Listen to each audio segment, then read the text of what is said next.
P2, also known as part 2, is called think critically.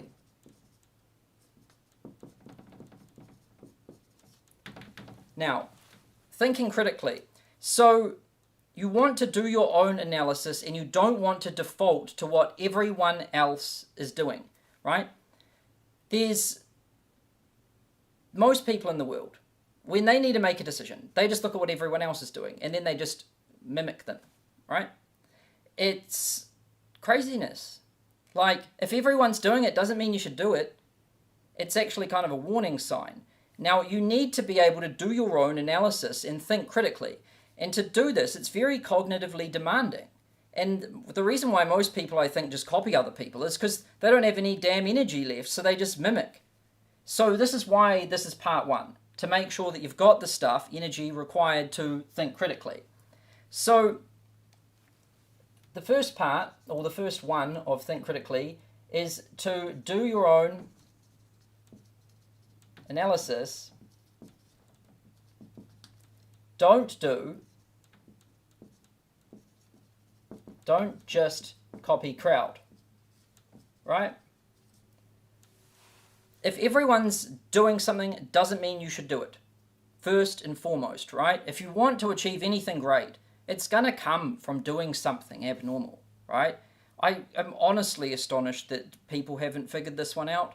If you look back through history, everyone that's ever done anything great basically didn't copy anyone else.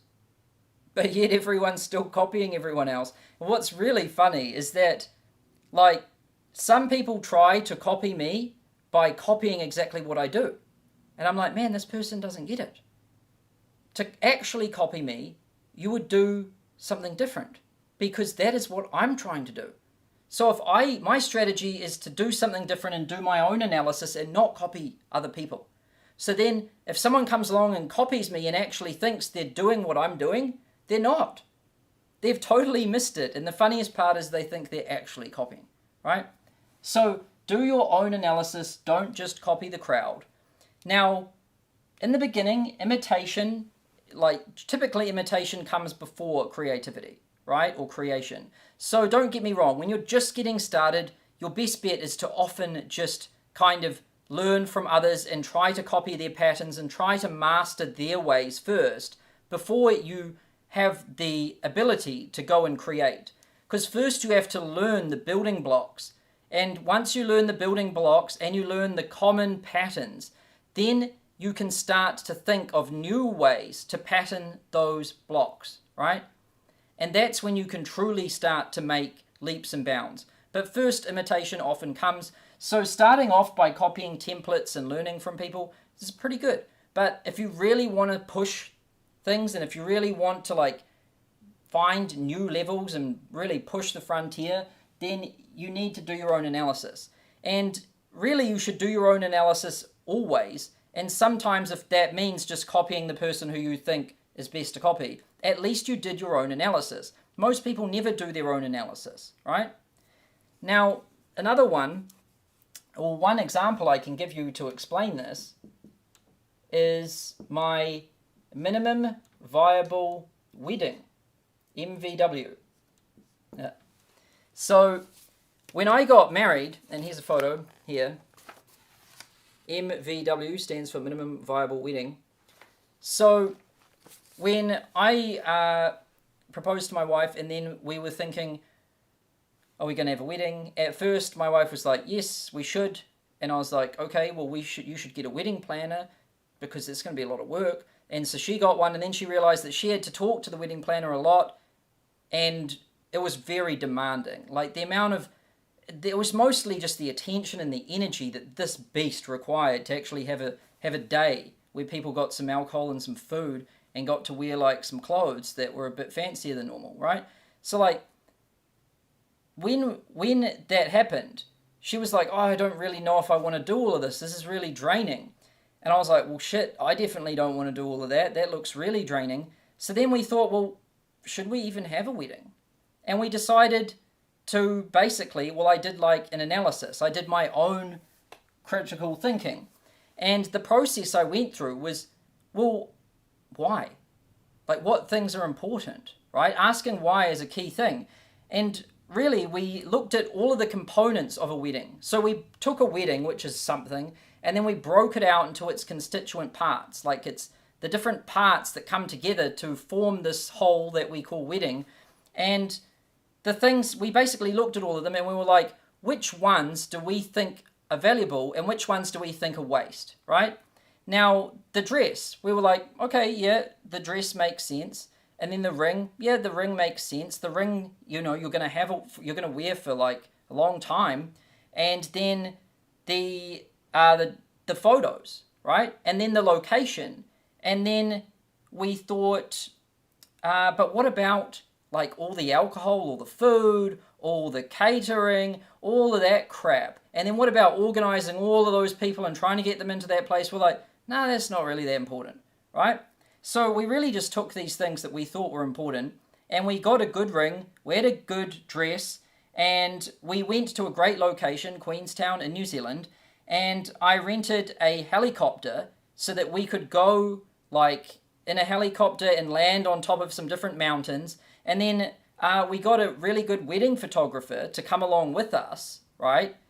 And we basically just spent the day flying around, landing on mountains and getting cool photos like this. And then we went out to a nice place for dinner, had some nice wine, and that was our minimum viable wedding. Now, this is not just copying the crowd. Copying the crowd is like, got to get a venue, got to invite these people, got to have an invite, got to do all of this crap. Like, we didn't do any of that. We thought critically about it. We were like, which things make sense for us, which things don't. And we did it that way. It took way less time. It was really easy to do. And I actually think we got more reward from it and more pleasure from it than a typical wedding, right?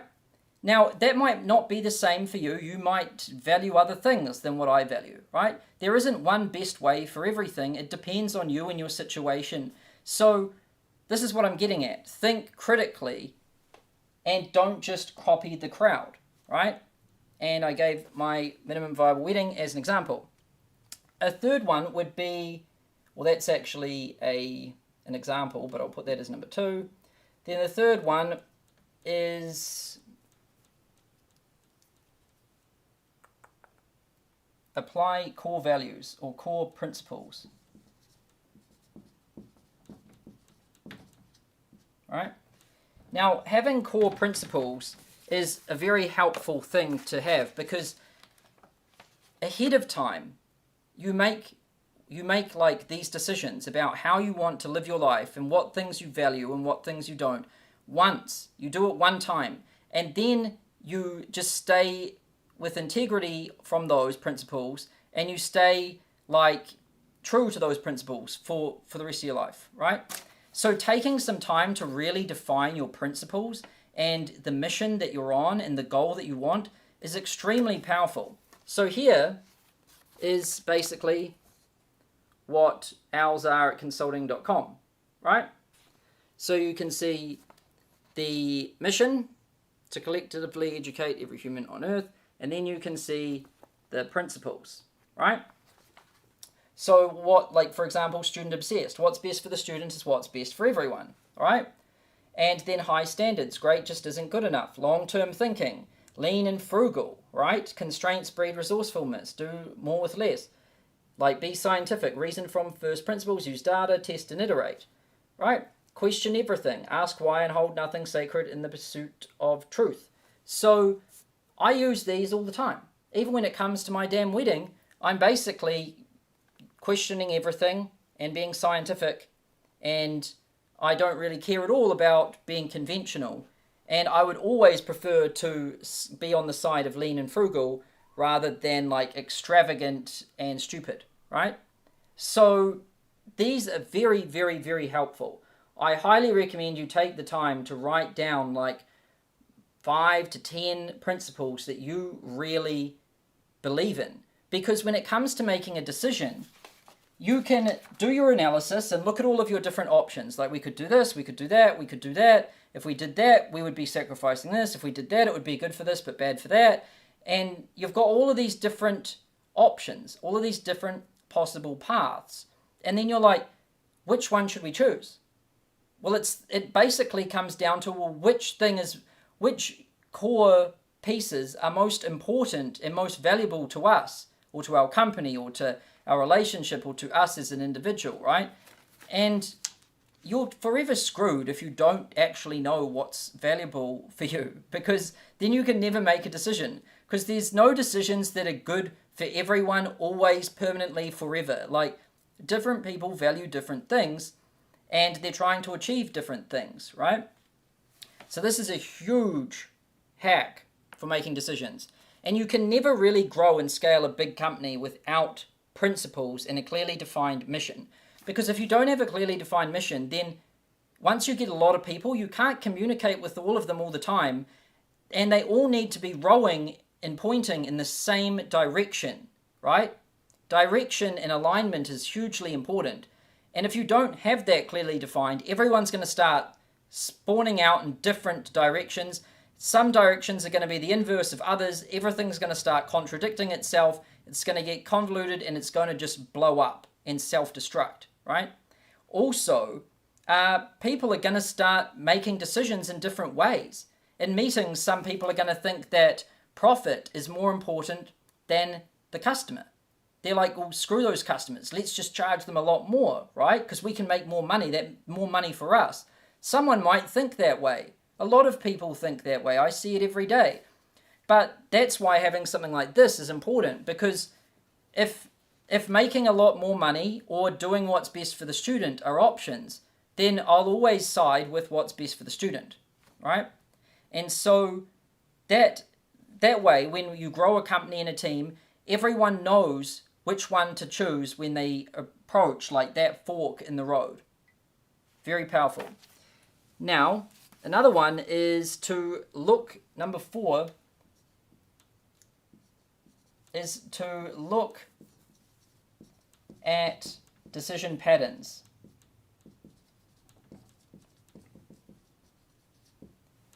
Now, decision patterns is something that are very powerful, and a lot of people don't know how to spot them.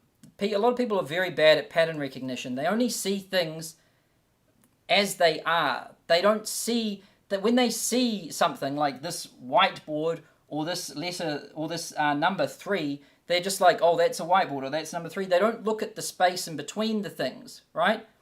Some people look at the objects, and some people look at relationships between the objects. And the best way is to look at both. Look at the relationships between the things and the things.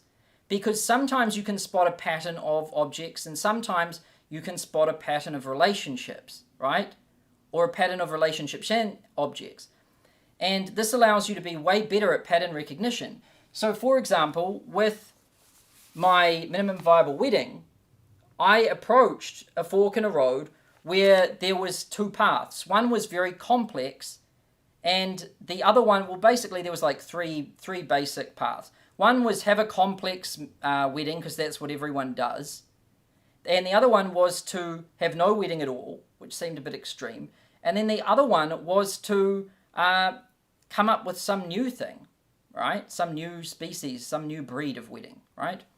And then I thought, well, where else have I seen this pattern, right? Where it's convention, nothing, or new mix. And I was like, oh, well, I remember the Lean Startup, where they talk, which is a book I read by Eric Ries, and they talk about this concept of the MVP, which means minimum viable product, right?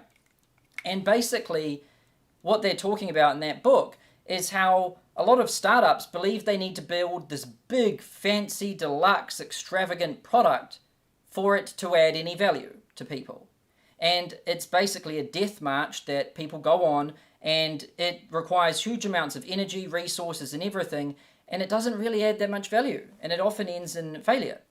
And then he talks about the lean startup, which is basically where you come up with an MVP, a minimum viable product, where you look at really what the user wants, and then you look at the product that you want to build, and then you think which things are really important for the user and which things aren't.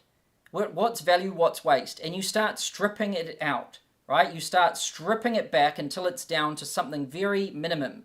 It's not nothing, It's not something extravagant. It's whatever is the minimum viable. That is what the pattern in there is. And so when it came to my wedding, I thought, I could just apply that. Instead of MVP, MVW, minimum viable wedding. Just did the same analysis, ran the same pattern on it, and came up with a different thing. And I've done this with lots of stuff. I just run the same pattern. We've got minimum viable process in our company, right? We think, oh, this would be perfect process, or like this would be the perfect system, but this would be MVP, like minimum viable process. In my course, where I teach people, consulting.com, the courses we have, we teach people how to come up with a service or a product. And we teach them minimum viable service, minimum viable product. We teach this too. And then when it comes to coming up with a course, we show people in up-level consulting, which is one of our courses, how to make the ultimate course. And we talk about MVC, minimum viable course, right?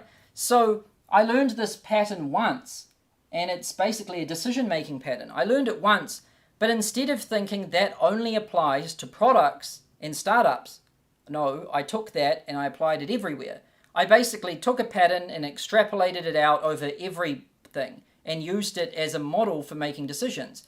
And this is what you want to start doing. You want to start analyzing decisions that people make and companies make, and you can look back in time. Often it's best to look back in time because then you can see the future, because the future's today, and you can really judge whether those decisions were good or not. Looking at decisions people make today isn't very helpful because, like, you've got to wait for the future to occur for you to really know whether that was smart or not. So I like looking at history for this. And what I'm looking for is common patterns. Now, obviously, I might not be in the same niche. I might not be in the same country. That time, like the 1900s or whatever, like that time isn't now. Things have changed. Technology is different. People's tastes and culture, everything has changed, but that doesn't mean that I can't use those patterns from the past for decisions today, right? And you want to kind of build a library in your mind of different patterns, right? And when you build this library of different patterns, then whenever it comes to a decision, when you're thinking critically, and you've got energy to do so because you've done less stuff, then you can start taking this situation and seeing what it would look like on different patterns from these different libraries in your mind. And you're basically projecting it out on that pattern, projecting it out on that one, projecting it out on that one, projecting it out on that one, and you're like, oh, that one makes sense, right? Now, you need to build this library or these libraries in your mind so that you can call them when you're making decisions in life. That is why it's important to analyze things. Like, I don't just analyze my own decisions, I analyze other people's decisions. And then I wait. I don't think like, oh, that was a bad decision or that was a good decision. I wait for time to tell me, right? Because my opinion isn't fact. Like, it might be, but only time is going to tell us whether it was fact or opinion. And so I like to wait for time to be the judge and the decider of that. And then I start connecting these things, like, and seeing what patterns are bad and what patterns are good. And when you know what patterns are bad, you stay away from them. You're like, oh, this looks like a bad pattern, right? For example, having a extravagant lifestyle, right? Fuck, we've seen so many instances of this bad pattern that I don't know how people can actually apply this pattern and be blind to it. It's everywhere. It's blatant. Like, look at Mike Tyson. Dude was crushing it, making a killing. He bought a damn tiger. He did all sorts of crazy shit. And it didn't really go too well for him, right? A lot of athletes end up broke and that once they were at the top of their game. A lot of entrepreneurs I've seen. Like, this pattern of massive, demanding, hungry lifestyle and being extravagant doesn't end well. Okay, what is the inverse of this pattern, right? We know that's a bad pattern, anti-pattern, we shouldn't do it. But what's the inverse? Because often when we know what's bad, the inverse of that is good. So we try it. So we flip it, and then what about a simple personal life? Well, a lot of people who have simple personal lives are extremely successful. Like, you've got Warren Buffett, who has very simple life. The Google founders, Larry Page, Sergey Brin, they have a Prius, right? A lot of successful people in all sorts of domains over all eras of time in history had simple lives, and that was a good thing. So you see what we've done there? Like, we've built up a library of just a pattern, an anti-pattern and a positive pattern for how to have a lifestyle, right? Simple and frugal is good, extravagant and ridiculous is bad, and now we've got something. And then the MVP pattern, right? Hopefully you can start to see what I'm doing here. And don't ever think that this one thing can only be applied for that one thing. A lot of people will see how like Warren Buffett lives and be like, oh, that just works for like Warren Buffett. And that was just because he's over in Omaha. Like, and then they'd be like, they just dismiss it. Or that's only because he's old, right? That's silly. You want to look at multiple instances. You can't tell much from a singular instance, but once you look at a range of instances in a range of different industries over a range of different eras of time, then you can start to see the patterns, right? If it's true across all of these different variables, then you know what an anti-pattern and a good pattern is, right? And you can't really argue with that.